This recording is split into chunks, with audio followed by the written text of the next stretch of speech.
ഏറ്റവും പുതിയൊരു അപ്ഡേറ്റ് നിങ്ങളുമായി പങ്കുവയ്ക്കുകയാണ് ഈ ഒരു വീഡിയോയുടെ ലക്ഷ്യം. നമുക്കറിയാം, നമ്മുടെ മമ്മൂക്കയും MT എന്ന മഹാപ്രതിഭാധനായ എഴുത്തുകാരനും മഹാപ്രതിഭാധനായ മറ്റൊരു സംവിധായകനായ ഹരിഹരനും കൂടി ഒരുമിക്കുകയാണ്. അതും വേണു കുന്നിപ്പള്ളി എന്ന ഇപ്പോൾ തിളങ്ങി നിൽക്കുന്ന ഒരു നിർമ്മാതാവിൻ്റെ കീഴിൽ കാവ്യ ഫിലിംസിൻ്റെ ബാനറിൽ മറ്റൊരു ചരിത്ര സിനിമയുമായി എത്തുന്നു എന്നുള്ള വാർത്ത കഴിഞ്ഞ ദിവസമാണ് പുറത്തു വന്നത്. ഞാനും ആ ഒരു വീഡിയോ നിങ്ങളുമായി പങ്കുവച്ചിരുന്നു. ഇപ്പോഴാണ് അതിനെക്കുറിച്ചുള്ള ഏകദേശ ഒരു രൂപരേഖ നമ്മുടെ കയ്യിലേക്ക് കിട്ടിയിരിക്കുന്നത്. എല്ലാവരും പറഞ്ഞു വെച്ചിരുന്നത് പയ്യമ്പള്ളി ചന്തു എന്ന വടക്കമ്പാട്ടിലെ ഇതിഹാസ നായകനെ കുറിച്ചായിരിക്കും സിനിമ എന്നാണ്. എന്നാൽ അങ്ങനെയല്ല സിനിമ വരുന്നത് എന്നുള്ള വാർത്തകളാണ് ഇപ്പോൾ അറിയുന്നത്. ONV എന്ന മഹാനായ എഴുത്തുകാരൻ്റെ വിക്രമാദിത്യൻ എന്ന നോവലിനെ ബേസ് ചെയ്തിട്ടുള്ള ഒരു സ്റ്റോറിയുണ്ട്, വിക്രമാദിത്യൻ സ്റ്റോറിയുണ്ട്.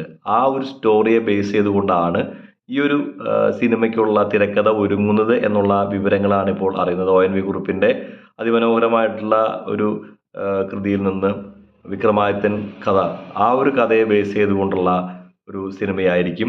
മാത്രമല്ല, മ്യൂസിക് ഡയറക്ടറിനെ അനൗദ്യോഗികമായിട്ടുള്ള റിപ്പോർട്ടുകൾ പ്രകാരം ഞാൻ അറിഞ്ഞതാണ്.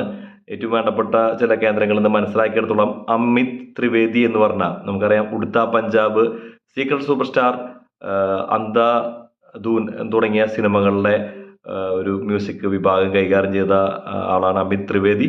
പുള്ളിക്കാരനാണ് ഈ സിനിമ ചെയ്തിരിക്കുന്നതെന്നാണ്, മ്യൂസിക് ചെയ്യാനിരിക്കുന്നതെന്നാണ് അറിയുന്നത്. എന്തായാലും ഇതൊരു വലിയ മനോഹരമായൊരു തീരുമാനമാണ്.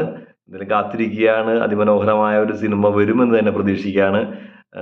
എന്തായാലും ഇവരെ കൂടാതെ തന്നെ ജയകുമാർ IASഉം ഇതിൽ ഭാഗമാകുന്നുണ്ടെന്നുള്ള റിപ്പോർട്ടുകൾ പുറത്തു വരുന്നുണ്ട്. എന്തായാലും ഹരിഹരൻ്റെയും മമ്മൂട്ടിയുടെയും MT വാസുദേവൻ നായരുടെയും ഈ കൂട്ടായ്മ അതൊരു കിടിലൻ സിനിമയായിട്ട് ഭവിക്കട്ടെ എന്ന് ആത്മാർത്ഥമായി ആശംസിക്കുകയാണ്. ഈ ഒരു സിനിമയെക്കുറിച്ച് വലിയ പ്രതീക്ഷകളാണ് മലയാള സിനിമ ഇൻഡസ്ട്രിക്കുള്ളത്. പലരും രണ്ടാമൂഴം എന്ന സിനിമ വീണ്ടും അവതരിക്കുകയാണോ, മോഹൻലാലിൽ നിന്ന് മാറി ഇതിപ്പോൾ മമ്മൂട്ടിയിലൂടെ ചെയ്യപ്പെടുകയാണോ എന്നുള്ള രീതിയിലുള്ള സംസാരവും ചർച്ചകളൊക്കെ നടക്കുന്നുണ്ട്. എന്നാൽ ഏറ്റവും വിശ്വസനീയമായ കേന്ദ്രങ്ങളിൽ നിന്ന് നമുക്ക് ലഭ്യമായിട്ടുള്ള റിപ്പോർട്ടുകൾ പ്രകാരമാണ് ഞാൻ ഈ കാര്യം നിങ്ങളുമായി പങ്കുവയ്ക്കുന്നത്. മറ്റൊന്നുമല്ല, ഈ സിനിമ വിക്രമാദിത്യൻ സ്റ്റോറിയുമായി ബന്ധപ്പെട്ടാണ്. വിക്രമാദിത്യൻ്റെ അനേകം കഥകളിൽ ഒരു കഥയെ ബേസ് ചെയ്തുകൊണ്ടുണ്ടാക്കിയ ഒരു വിക്രമാദിത്യ സ്റ്റോറിയിൽ നിന്ന് ഉണ്ടാക്കിയ ഒരു കൃതിയുണ്ട് ONV കുറിപ്പിൻ്റെ. ആ കൃതിയിൽ നിന്നുള്ള പ്രചോദനം ഉൾക്കൊണ്ടുകൊണ്ടുള്ള ഈ സിനിമ കാത്തിരിക്കുകയാണ്. ഒരു മാസ്റ്റർ ക്ലാസ് സിനിമ തന്നെ മലയാളികൾക്ക് വേണ്ടി, മലയാള സിനിമയ്ക്ക് വേണ്ടി, ഇന്ത്യൻ സിനിമയ്ക്ക് വേണ്ടി ഈ മഹാരഥന്മാരായ സിനിമാ പ്രവർത്തകർ നമ്മുടെ മുന്നിലേക്ക് അവതരിപ്പിക്കട്ടെ എന്ന് ആത്മാർത്ഥമായി ആശംസിക്കുകയാണ്. കാത്തിരിക്കുന്നു മമ്മൂക്കയുടെ ഈ സിനിമയുടെ ഏറ്റവും പുതിയ അപ്ഡേറ്റിന് വേണ്ടി. എന്തായാലും വീഡിയോ കുറിച്ചുള്ള അഭിപ്രായങ്ങൾ അറിയാൻ ആഗ്രഹിക്കുന്നു. താഴെ കാണുന്ന കമൻറ്റ് ബോക്സിൽ രേഖപ്പെടുത്തും.